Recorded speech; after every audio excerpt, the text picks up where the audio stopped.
I'm marrying the boss's daughter, so you're no longer needed. Over the phone, my husband Carl said this with a triumphant tone. I could almost see Carl's malicious smirk. I finally caught my big break.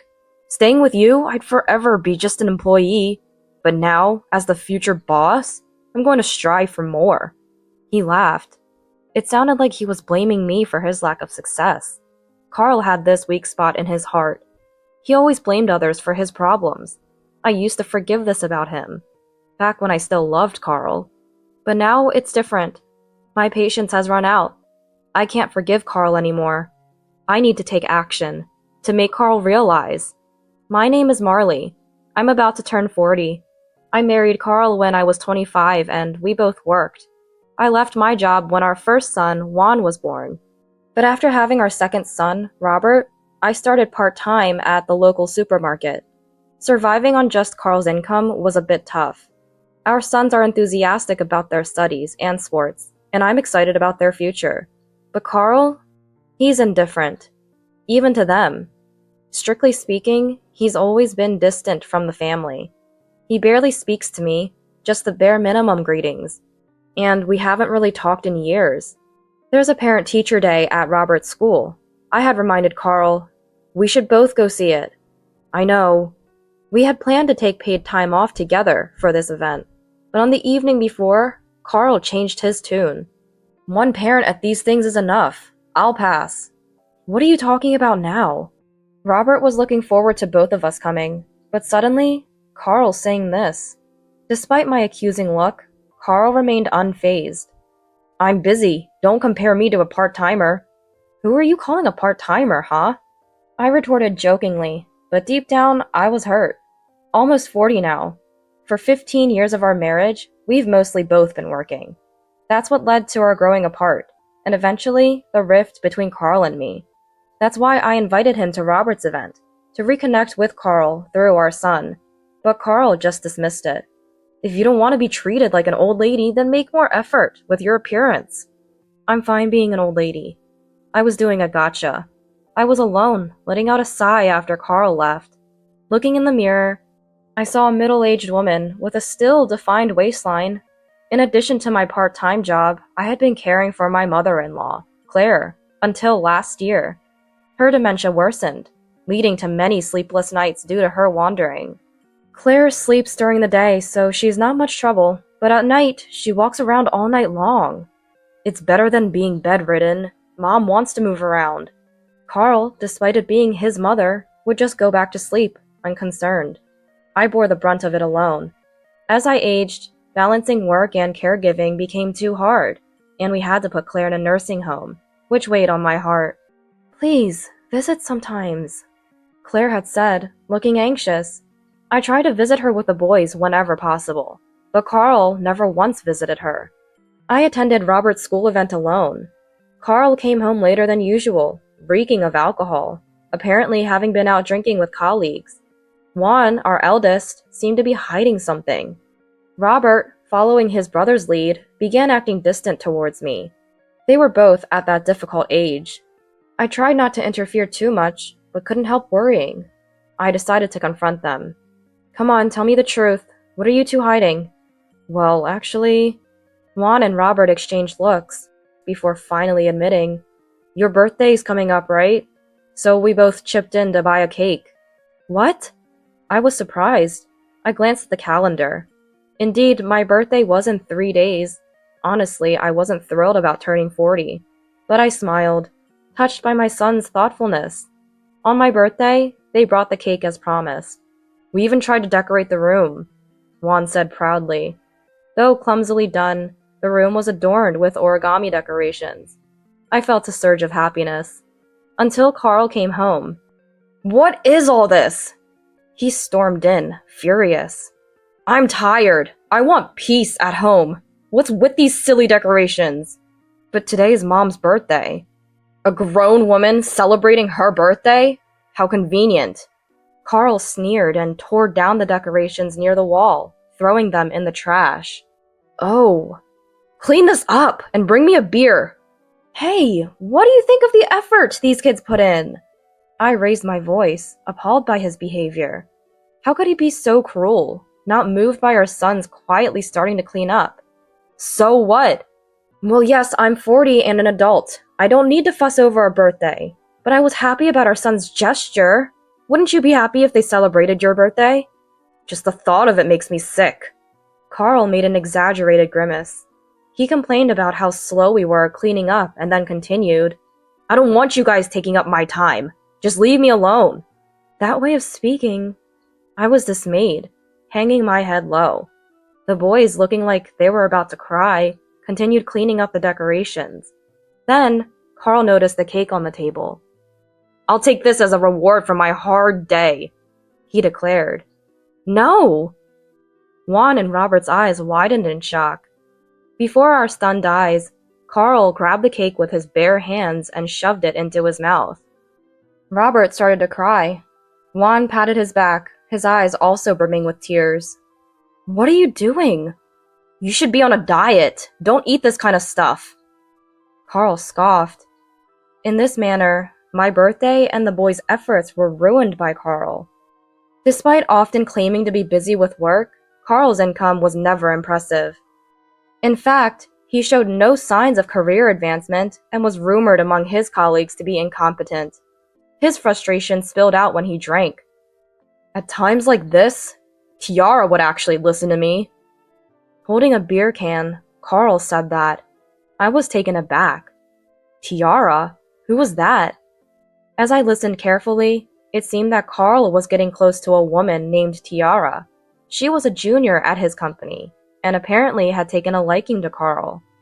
He was going on about how wonderful Tiara was, carried away by his drunken state. Unlike you, she's beautiful, straightforward, and cute. How far has your relationship with her gone? If only I could marry Tiara, I'd leave this house in a heartbeat, Carl said, contorting his face in disdain. I was speechless.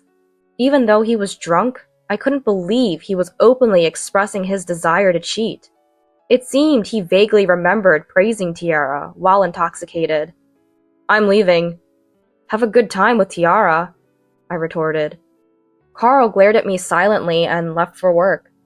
The next day, Carl seemed uncomfortable. If she were just a junior at the company, he would have referred to her by her last name, not Tiara. Calling her by her first name indicated something more intimate. Yet I couldn't bring myself to consider divorce. What would the boys think? I recalled the recent birthday party he ruined. Since then, the boys avoided Carl altogether. He was always indifferent to family, but now they had completely shut him out. Still, Carl was their father. Could I just cut ties with him so easily? I was torn. And then I realized that all my worries were in vain. On my way home from my part-time job, Carl called. His message was clear. I'm marrying the boss's daughter. You're no longer needed. What?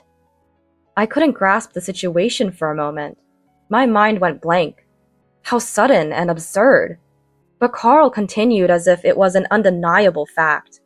I finally got my chance. Staying with you, I'd always be just an employee.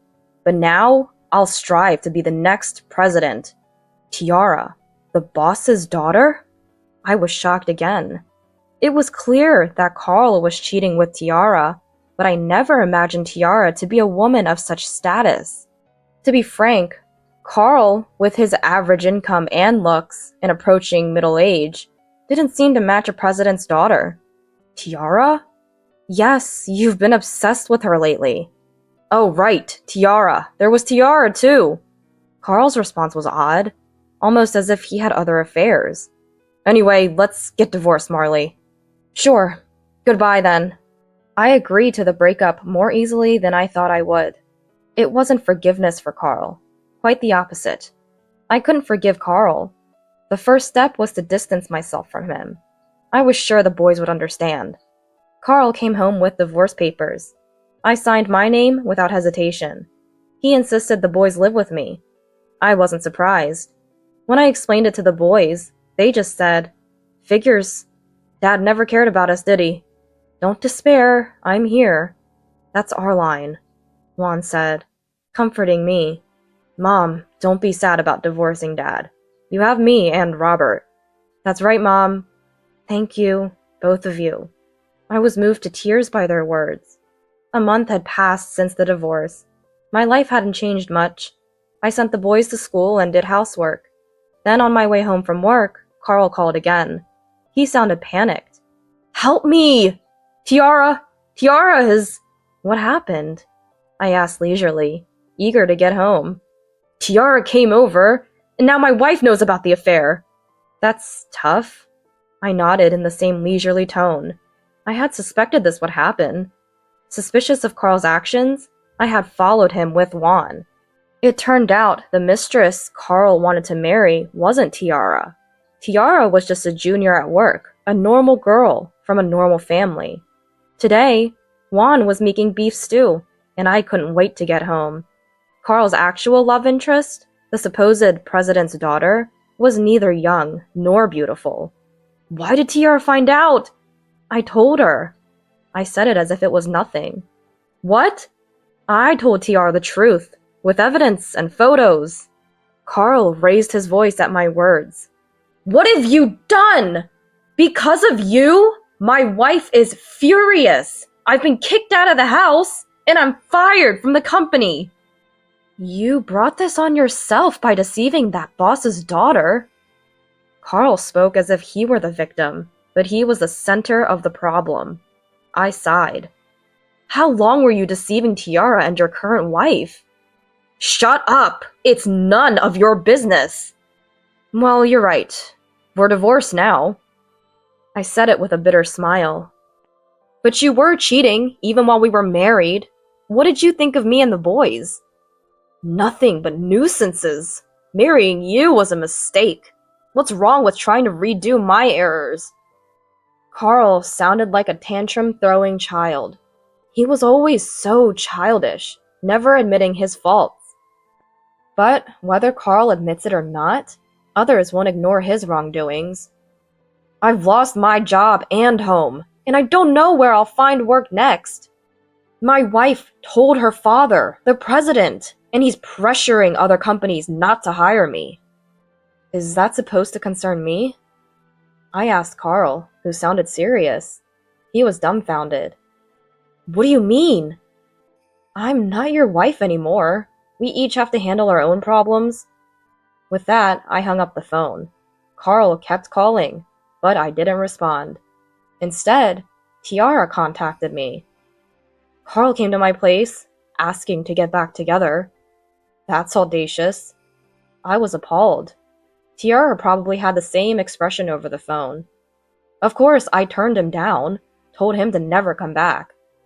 That's the right decision. I nodded in agreement.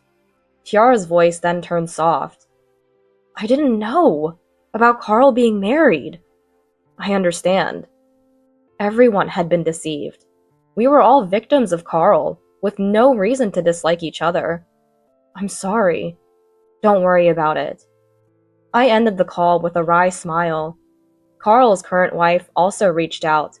She was more emotional, expressing her anger about being deceived and her decision to leave Carl. Hearing her strong voice, I thought Carl really fooled the wrong person. I received a call that Claire was unwell, so I headed to the facility. The manager looked troubled. Your son just tells us to handle it. Not helpful at all. You called me because... Yes, I know you're divorced, but there's no one else to talk to. I see.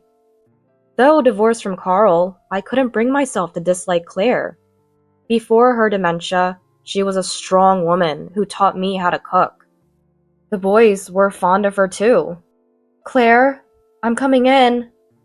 I entered the room to hear her groaning. Claire was in bed, struggling to sit up. Don't strain yourself. Marley, didn't you divorce my son? She said.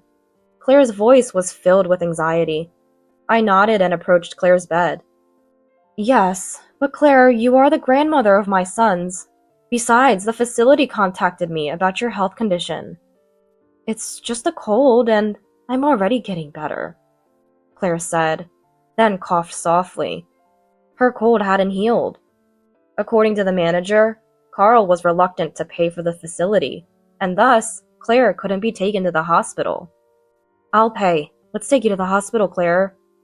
"But please get better soon, for the sake of playing with the boys again," I said, with a smile.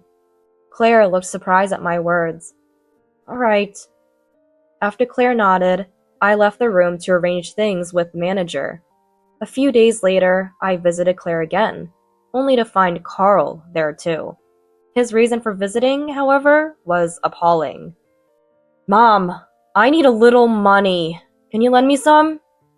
"Why do you only show up when you're in trouble?" "Don't be mad, please." Carl continued in a flirting voice, unaware of my presence at the door. "Mom, you have Dad's inheritance, right? Give it to me." "Don't talk nonsense!" Claire raised her voice sharply. Her anger seemed to overpower her illness, bringing her clarity. "The money is for my grandchildren's education, and for Marley, who treated me well." "But she's a stranger now." "Even as a stranger, she's kinder than you," Claire said firmly. "The inheritance will go to the grandchildren. You won't get a penny." "Mom!" Carl pleaded, but it was in vain. When Claire noticed me, she smiled warmly. "Please take care of my grandchildren, Marley." "Yes, Claire." I nodded solemnly. Carl tried to argue more, but was escorted out of the room by the suspicious manager. I later learned that Claire, anticipating her worsening condition, had already consulted a lawyer through the facility. Carl's frequent visits didn't change her decision. After school, Robert came home, almost screaming. "Dad came to school, suddenly saying he wants to live with me." "Really?" Given his previous indifference, it didn't seem like he suddenly missed Robert. Moreover, Robert was set to inherit Claire's estate. Carl must have targeted Robert for that inheritance. "Are you okay?" "Yeah, I ran away. It's weird for Dad to want to live with me." Robert was unaware of his inheritance status, yet he sensed something was off. He might go to Juan's place. That's true. I quickly got ready and decided to pick up Juan. "Stay home, Robert. Don't open the door for anyone." "Got it." I left Robert at home and rushed out on my bike. I found Juan on his way home from school, confronting Carl. The expressions on both their faces were tense. "Go away! I don't want anything to do with you anymore." "Don't say that, please." "Huh?" Carl reached out to Juan. Juan ran away. "Hey, stop! Help! There's a weird man here!" "Juan?" It was Juan who called his own father a strange man. But it wasn't surprising, considering how Carl had treated him. Juan noticed me. Clinging to my arm, he said, "Mom, get rid of him." "Carl, enough is enough." I stepped in between Carl and Juan, protectively. Carl clenched his teeth and glared at us. "This has nothing to do with you. Let me talk to Juan." "Juan is my son. I raised him since birth. Carl never even held baby Juan. While Carl spent weekends out, I was home, overwhelmed with childcare. Now he wanted to talk? Probably to persuade Juan to renounce his inheritance. "Juan, go call for help." "Okay." Juan nodded and ran off. As Carl tried to follow, I warned, "If you continue harassing my family, I'll call the police." "What?" Carl's face turned red. "You ruined my future." "Your actions led to this." His deception towards 3 women, including me, led to this. But Carl couldn't understand. Unable to admit his faults, Carl remained a tantrum-throwing child, both in career and maturity. "Over here!" Juan returned with several men. Carl suddenly turned timid. Trying to escape, he was surrounded and taken to the police station. Carl was recognized as a stalker, forbidden from approaching or interfering with us. As a precaution, the boys were escorted home by their teachers. "I'm sorry, my ex-husband is causing trouble. It's Juan and the boys who are having a hard time." the teacher said. Carl still calls, but none of us respond. With support from those around us, we successfully removed Carl from our lives. On a chosen weekend, my sons and I visited Claire. She seemed sleepy, but when Robert approached, she smiled. Good to see you, Robert. And you too, Juan. It's been a while, Grandma. Juan began talking to Claire with a smile. According to the manager, Claire's condition is gradually worsening. Eventually, she might forget us. I hope to build as many memories as possible with my sons before that happens. After spending some time with Claire, it was time to leave. Walking down the facility's corridor, my sons seemed restless. Mom, can I talk to you? What is it? Robert shyly took my hand. Juan grabbed my other hand. Hey, that's not fair, Robert. I want to too. What's going on, you two? I felt a tickle of nostalgia. I remember the days when they were little, walking hand in hand like this. Can we do this once in a while? Sure we can. We walked out laughing together. Reflecting on the journey, it had been a long one. Juggling household chores, childcare, and later, caregiving. Plus, working part-time for 15 years. The outcome was bitter. Carl betrayed me and left. Yet, I can still smile. Because of my sons. I am not alone. I nurtured this bond of laughter and togetherness. I pledge to hold on to this bond forever, smiling at the thought.